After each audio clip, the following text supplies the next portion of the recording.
Hello everyone, and now welcome to a 2v2 matchup here on Synergy. On the southern side, we have Edo Boy and Scars spawning as the Red Undead and Red Orc. Off to the north, we have Grubby and Kevin spawning as the Teal Orc and the Teal Night Elf. So, I know the colors up here on the top left are not right at all. You'll just have to bear with me as we get this game underway. Down to the south side here, well, Synergy, obviously, its namesake, by allowing you and your partner to spawn directly next to each other and be able to work together as a team straight from the start. We can see Edo Boy placing down that Altar of Darkness, Graveyard Crypt, Edo Boy doing an undead build with Crypt Fiends. We'll see if it is going to be a Death Knight first or some other hero. Meanwhile, we're looking at Scars opening things up, Altar of Storms, Barracks, and a Burrow being placed down, and it will be a Blade Master coming across from Scars for a bit of harassment. Grubby also doing the similar strategy as well. Meanwhile, Kevin opening things up with the Keeper of the Grove and an Ancient of War off to the side here. Perhaps going to be tanking a little bit of damage with a single archer behind, trying to kill things before the Keeper of the Grove gets there and attempts to get to level 2. Now, 2v2 matchups, oftentimes, well, it is about troop mobility. Are you able to, move in unison with your partner, be able to have your units and your partner's units engaging in battles at the same time while minimizing the effectiveness of your opponent's armies? As the battlefield grows larger, what you often see are there's units out in the battlefield that are unable to engage freely, especially if there's a lot of melee units. Now we're looking at a mirror image trying to do a little bit of damage here. What is going on? Trying to go after this ogre warrior. Grunt actually gets ensnared. Little bit of bonus damage. Perhaps should be going after the trapper now, as the grunt, while it is ensnared, couldn't really do that much more damage. Gloves of Haste now picked up there. Mirror image as the first ability by Grubby. A little bit odd here. Yes, the mirror image does do a little bit of damage and also, and also gives a little bit of experience, but Windwalk has often been that go-to strategy. Edo Boy opting to go for a Crypt Lord first here, going for that go wide strategy, having beetles, Crypt Fiends, and perhaps can even pick up a Rod of Necromancy, get some skeletal minions down here in just a moment. Just needs a couple more, well, skeletons in order to summon up some more units. All right. More beetles should be popping up out of the woodwork here. Ogre Warrior going to get taken down. Gloves of Haste picked up by the Crypt Lord as well. Meanwhile, Blade Master looking to do some solo creeping, already sitting at level 2, and, well, going to finish off this Ice Troll creep camp.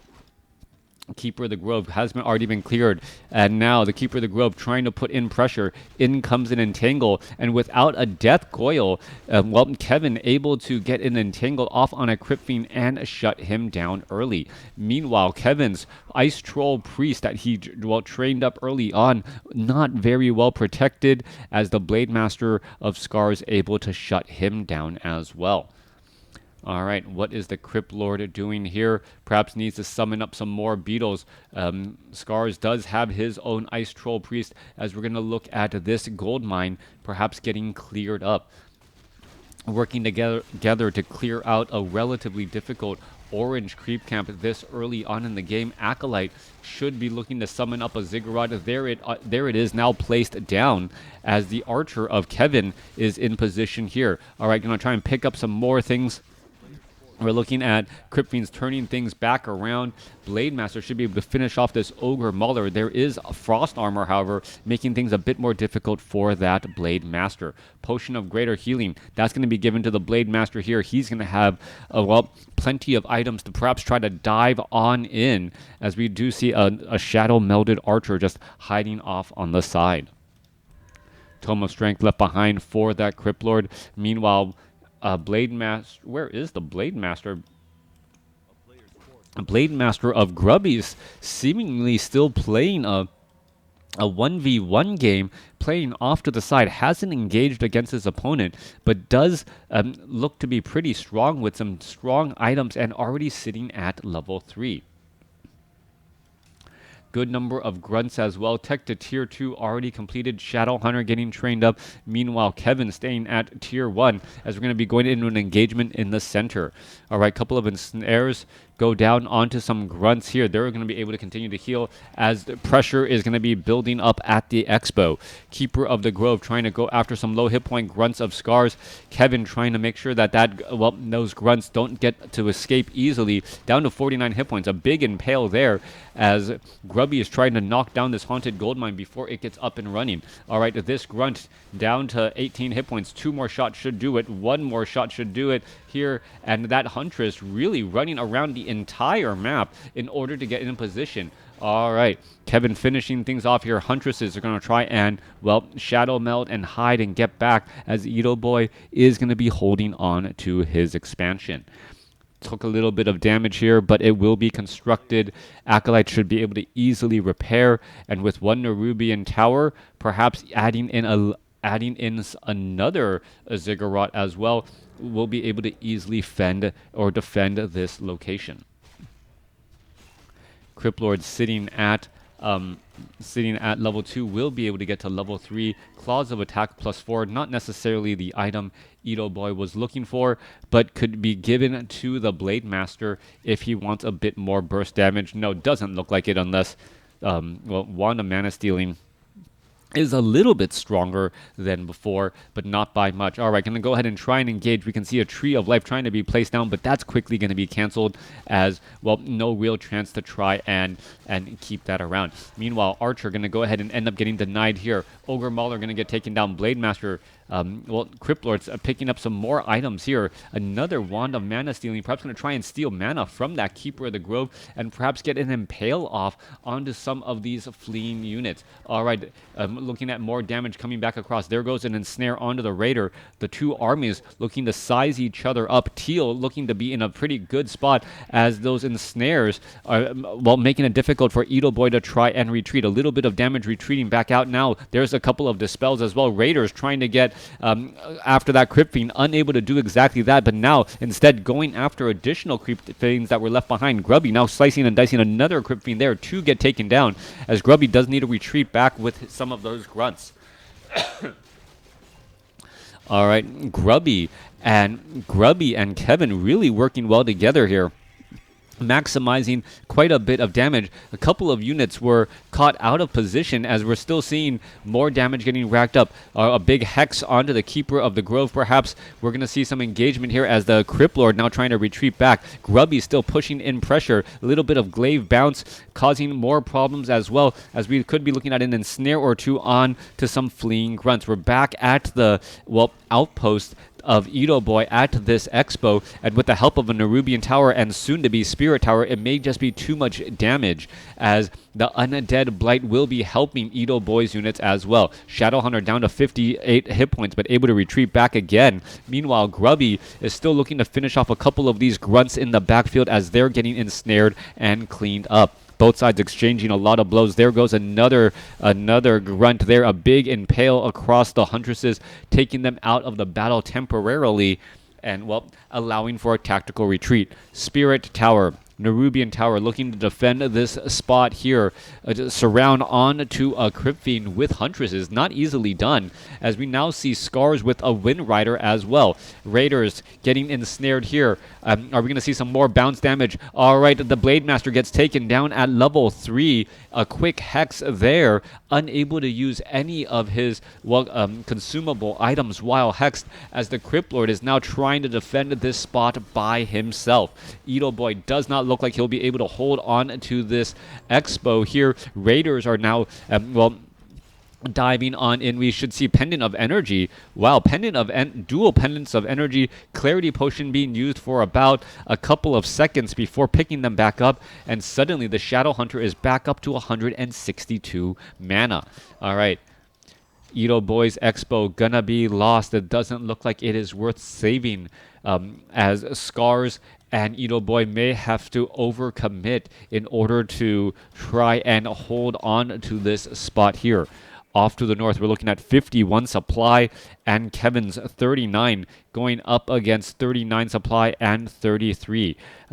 I remember asking Grubby when the stronghold or the main hall of Orc, if it if by offering up an additional supply, if he thinks that he might accidentally go into 51 supply over and low upkeep, he's like, oh no, that's never gonna happen. So interesting to see that happen there for a split second, going to 51 supply and then canceling or losing a peon just so that he's trying to avoid all of that upkeep cost. All right, Grubby able to use a quick ethereal form change, trying to stay alive there. Death Coil not gonna, well, I think Death Coil actually finishing off a Raider as the Wind Riders, well, take off to the skies again. All right, Expo of Kevin nearly completed. Entangled Goldmine finally done.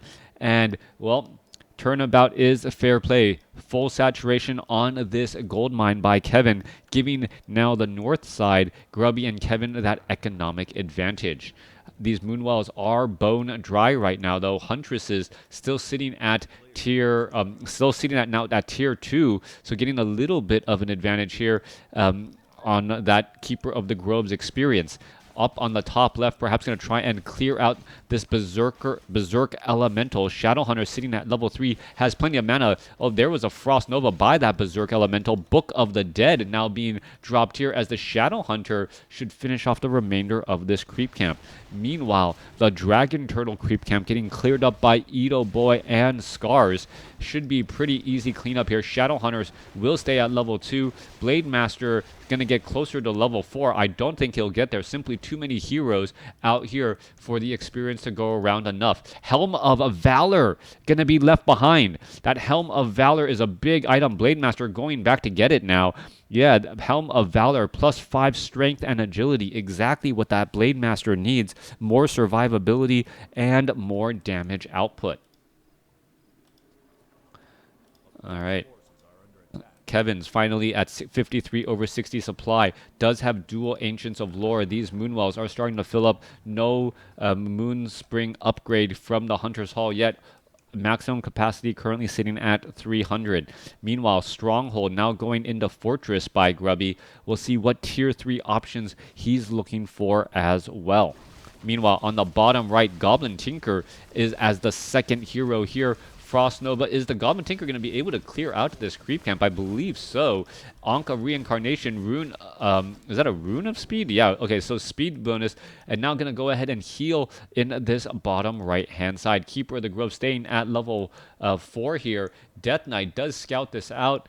And, well, we may see a little bit of an engagement here in just a moment. All right, both sides trying to test the waters, I guess, as the Fountain of Health getting cleared up nicely. Meanwhile, top right-hand side, Grubby clearing out the remainder of this orange creep camp as well. So a little bit of a steal by Kevin, taking the Fountain of Health on the bottom right, picking up that powerful item, that Anka Reincarnation, but perhaps more importantly, the experience that comes along with it. As Kevin continues to mine away off of this tree of life, we're going to see a big switch overall in army sizes as the economic advantage should start to take root. On top of that, Kevin going after these dragon turtles as well. Oh, that was a big bit of damage there. Dragon turtle also chomping down on a huntress. You want to make sure to try and clean that up. And this is a bit of a dangerous move by Kevin, clearing out a red creep camp by himself, so close to his enemy. And it looks like it is going to be a high risk, high reward situation as a double level up now on the Goblin Tinker and also on the Goblin Tinker and that Keeper of the Grove. Lich now out on the battlefield for Undead. picking up a number of items: Claws of Attack +4, Mantle of Intelligence, Orb of Corruption, and Gloves of Haste. That hard-hitting, armor-reducing Lich, well, gonna be doing exactly that. Also having Frost Nova to try and slow any units down, as a Troll Bat Rider, well, takes... able to dodge right there. All right, ends justify the means. Destroyer taking quite a bit of damage, being forced to get a Death Coil here. Repair for that Tree of Life. It looks like the Kevin's going to lose that gold mine fairly easily, with Raiders able to surround that Tree of Life and pillage it down, or take it down with that siege damage. Don't quite know if pillage was researched yet by Grubby. Oh, excuse me, by Scars. Back down to the south side here.